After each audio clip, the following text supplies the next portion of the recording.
Hello and welcome to the south Ganga career institute. मैं हूं कपिल आर्यन शर्मा और आज हम डिस्कस करेंगे करंट अफेयर्स में 2025। हम स्टार्ट करते हैं डिफेंस सेक्टर से। डिफेंस सेक्टर में जो पहला डेवलपमेंट हुआ है वो इलेक्ट्रिक हंसा ई हंसा, इसका विकास किया जाएगा। ये NAL के द्वारा किया जाएगा, नेशनल एयरोस्पेस लेबोरेटरीज जो हैं बेंगलुरु स्थित हैं। ये जो ई हंसा है वो एक इलेक्ट्रिक ट्रेनर एयरक्राफ्ट है और ज़ीरो कार्बन एमिशन वाला है, बैटरी संचालित है और एरोडायनामिक्स डिज़ाइन वाला लाइट वेट एयरक्राफ्ट है। तो ई हंसा क्वेश्चन इस तरह से आ सकता है कि व्हाट इज़ ई हंसा। दूसरा जो डेवलपमेंट है डिफेंस सेक्टर का, भारत की जो पब्लिक सेक्टर कंपनीज़ हैं उन्हें 3 भागों में विभाजित किया जा सकता है। महारत्न जो सबसे बड़ी हैं, फिर नवरत्न और उसके पश्चात मिनी रत्न, उनके टर्नओवर, उनके साइज़ और उनकी इसके आधार पर। तो 3 नई कंपनीज़ को, डिफेंस सेक्टर की कंपनियां हैं तीनों, इन्हें मिनी रत्न की श्रेणी में शामिल किया गया है। MIL, AVNL और IOL। This IOL is different from Indian oil limited. यह है इंडिया ऑप्टेल लिमिटेड जो कि टैंक वगैरह के लिए ऑप्टो इलेक्ट्रिक सिस्टम वगैरह बनाती हैं। MIL जो है म्यूनिशंस इंडिया लिमिटेड जो है वो छोटे और मध्यम या उच्च क्षमता के गोला बारूद, मोटार, रॉकेट ये सब बनाती हैं। और बख्तरबंद और कॉम्बैट वाहन के लिए AVNL है। तो इन तीनों को मिनी रत्न की श्रेणी में शामिल किया गया है। ये तीनों डिफेंस सेक्टर की हैं। पद्म पुरस्कारों की घोषणा की गई है। भारत का जो सर्वोच्च नागरिक पुरस्कार होता है वो भारत रत्न होता है, आपको सबको पता है ये। उसके बाद पद्म पुरस्कार आते हैं। पद्म पुरस्कारों में पद्मश्री, उससे ऊपर पद्म भूषण और सर्वोच्च जो है पद्म पुरस्कारों में पद्म विभूषण है। तो टोटल 69 जो है हस्तियों को इस वर्ष जो है पद्म पुरस्कार दिए गए हैं। इनमें से 3 जो हैं वो पद्म विभूषित सम्मानित हस्तियां हैं। तो ये 3 नाम आप विशेष रूप से याद रखें। पूर्व जो चीफ जस्टिस रहे हैं, जस्टिस जगदीश सिंह खेहर, लोक मामलों के लिए इनको दिया गया है। और राजनीकांत लाखिया, इनको कला के क्षेत्र के लिए दिया गया है। और प्रसिद्ध लोक गायिका शारदा सिन्हा, इन्हें भी कला क्षेत्र के लिए मरणोपरांत पद्म विभूषण दिया गया है। तो पद्म पुरस्कारों में आप विशेष रूप से पद्म विभूषण तो कम से कम याद रखें, बाकी लिस्ट काफ़ी लंबी है, धीरे धीरे वो भी याद हो जाएगा। इसके अलावा जो है शौर्य पुरस्कारों की भी घोषणा की गई है सेना के लिए। जो वीरता का सर्वोच्च पुरस्कार होता है वो परमवीर चक्र होता है, पर शांति काल के समय वीरता का सर्वोच्च पुरस्कार अशोक चक्र होता है। आफ्टर अशोक चक्र शांति काल में दिया जाने वाला जो दूसरा सर्वोच्च पुरस्कार है वो है कीर्ति चक्र। तो इस वर्ष 6 कीर्ति चक्र दिए गए हैं, जिसमें से 4 मरणोपरांत, और 33 शौर्य चक्र दिए गए हैं, जिसमें से 7 मरणोपरांत हैं। तो ये वीरता से संबंधित पुरस्कार हैं। कीर्ति चक्र सेकेंड है शांति काल के समय। इंडियन इकोनॉमी जो है ग्रो कर रही है और 2024 की रैंकिंग में ये 5वीं बड़ी अर्थव्यवस्था थी। इस वर्ष इसे चौथी बड़ी अर्थव्यवस्था बताया गया है। ये नीति आयोग के CEO PVR सुब्रमण्यम जी, इन्होंने ये घोषणा करी है। तो आफ्टर अमेरिका, चाइना और जर्मनी, इंडिया की जो अर्थव्यवस्था है वो चौथे नंबर पर आ गई है। पहले चौथे नंबर पर जापान था, अब इंडिया की अर्थव्यवस्था चौथे नंबर पर आ गई है। ये जो अर्थव्यवस्था का साइज़ है ये GDP के आधार पर हम बोल रहे हैं, ग्रॉस डोमेस्टिक प्रोडक्ट के आधार पर बोल रहे हैं, प्रति व्यक्ति आय के आधार पर नहीं, GDP के आधार पर। प्रति व्यक्ति आय निश्चित रूप से बड़ी होगी, पर ये GDP के आकार के आधार पर है। न्यायमूर्ति जो BR गवई हैं, चीफ जस्टिस बने हैं भारत के 52वें, इनका कार्यकाल लगभग 6 माह का होगा और ये सेकेंड दलित चीफ जस्टिस हैं आफ्टर KG बालाकृष्णन। और ये पहले चीफ जस्टिस हैं जो बौद्ध धर्म के अनुयायी हैं, और ये पहले ऐसे चीफ जस्टिस हैं जिन्होंने अपनी शपथ हिंदी में ली है। तो नाम याद रखें आप, CJI BR Gavai, chief justice of India. UPSC यानी यूनियन पब्लिक सर्विस कमीशन, इन्हें अपना नया अध्यक्ष मिल गया है डॉक्टर अजय कुमार। UPSC के जो अध्यक्ष होते हैं उनका कार्यकाल 6 वर्ष या 65 ईयर्स तक की एज जो भी पहले हो जाए वो होता है। तो अभी डॉक्टर अजय कुमार इन्हें बनाया गया है। डॉक्टर अजय कुमार जो हैं वो केरल कैडर के IAS अधिकारी रहे 1985 बैच के, और ये पूर्व रक्षा सचिव भी रहे हैं। नाम याद रखें, डॉक्टर अजय कुमार। आइजल जो मिजोरम की कैपिटल है, ये पूर्वोत्तर राज्यों में चौथी ऐसी राजधानी है जो रेल नेटवर्क से जुड़ गई है।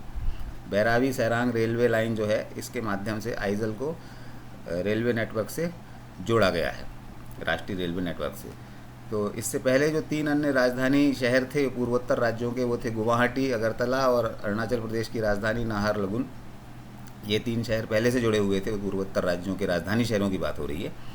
और अब चौथा राजधानी शहर जो जुड़ा है वो है मिजोरम की राजधानी आइजल। राष्ट्रीय रेलवे नेटवर्क से ये सीधे कनेक्ट हो गए हैं। आयुर्वेद दिवस 23 सितंबर को मनाने की घोषणा की गई है। आयुर्वेद दिवस जो है वैसे धनतेरस के दिन मनाया जाता था, पर हिंदू पंचांग के धन्वंतरी जी जो है उनके उसमें, लेकिन हिंदू पंचांग में जो धनतेरस की तिथि जो है हर वर्ष अलग अलग दिन पड़ती थी, तो इसको कंसिस्टेंट रखने के लिए एक निश्चित डे फिक्स कर दिया गया है। अब 23 September will be celebrated as Ayurveda Divas, तो इस दिन को आयुर्वेद दिवस मनाया जाएगा 23 सितंबर।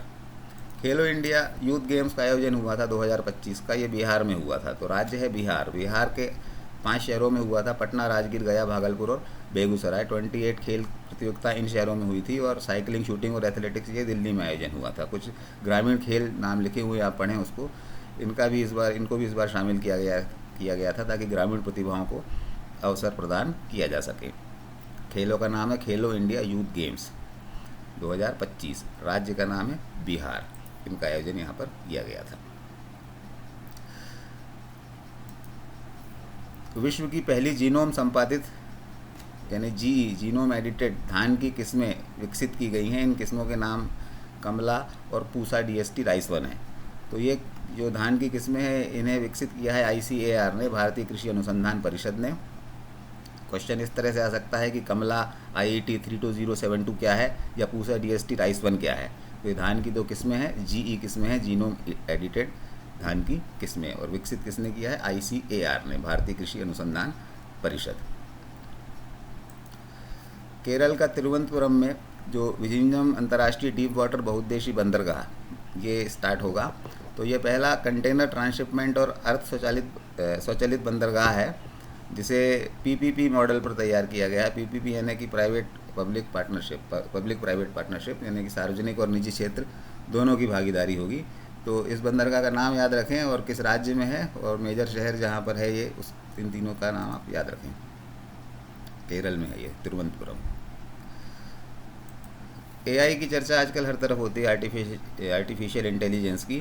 तो सरकारी विभाग भी इससे छूती नहीं है। मध्य प्रदेश ऐसा पहला राज्य बन गया है जिसके फॉरेस्ट विभाग ने जंगल की कटाई और अतिक्रमण की निगरानी करने के लिए पहला देश का AI चलित फॉरेस्ट अलर्ट सिस्टम बनाया है। तो MP, आपको याद होगा MP में सबसे ज़्यादा टाइगर रिजर्व भी हैं, और वन्य क्षेत्र के मामले में MP अव्वल है क्षेत्रफल के मामले में। अंडरग्राउंड वाटर स्टोरेज प्रोजेक्ट, ये एक नया प्रोजेक्ट बनेगा। ये देश का पहला प्रोजेक्ट होगा और दुनिया का सबसे बड़ा प्रोजेक्ट होगा ये, जब बन के तैयार होगा। तो ये प्रोजेक्ट जो है महाराष्ट्र और MP गवर्नमेंट, इनकी जॉइंट परियोजना है, ये संयुक्त परियोजना है, और ये ताप्ती नदी पर बनाया जाएगा। ताप्ती के अलावा नर्मदा उन गिनी चुनी नदियों में से हैं जो पश्चिम दिशा की ओर बहती हैं, बड़ी नदियों की हम बात करें तो ये अंडरग्राउंड वाटर स्टोरेज प्रोजेक्ट जो है इसे ताप्ती नदी पर बनाया जाएगा, और ये MP और महाराष्ट्र की संयुक्त परियोजना है। मिजोरम जो है भारत का पूर्ण साक्षर होने वाला पहला राज्य बन गया है। नॉर्थ ईस्ट का स्टेट है ये, और लगभग 98% प्लस इसकी साक्षरता दर रिकॉर्ड की गई है। तो भारत का पहला पूर्ण साक्षर वाला राज्य जो है वो मिजोरम है। इंटरनेशनल बुकर पुरस्कार 2025 बानू मुश्ताक को दिया गया है, और कन्नड़ भाषा में इनके लघु कथा संग्रह हार्ट लैम्प के लिए दिया गया है। पहले हैं जो कन्नड़ भाषा में पहला पुरस्कार है ये। अंतर्राष्ट्रीय बुकर पुरस्कार काफ़ी प्रतिष्ठित पुरस्कार होता है, और ये लेखन के क्षेत्र में दिया जाता है। तो कन्नड़ में पाने वाले ये पहले हैं। नाम याद रखें, बानू मुश्ताक, हार्ट लैम्प इनकी लघु कथा है। कनाडा अक्सर चर्चा में रहता है, काफ़ी पिछले कुछ माह से आप देख रहे होंगे। तो मार्क कार्नी जो है कनाडा के नए प्रधानमंत्री बने हैं, मार्क कार्नी। और एंथनी अल्बनीज़ जो है वो इनका सेकेंड टर्म है, ऑस्ट्रेलिया के ये प्रधानमंत्री हैं। एंथनी अल्बनीज़, ये नाम आप याद रखें। तो ये कुछ डेवलपमेंट थे मई माह के, और अधिक जानकारी के लिए हमारी वेबसाइट पर जाएं। और thanks for your patience, thanks for watching, thank you very much.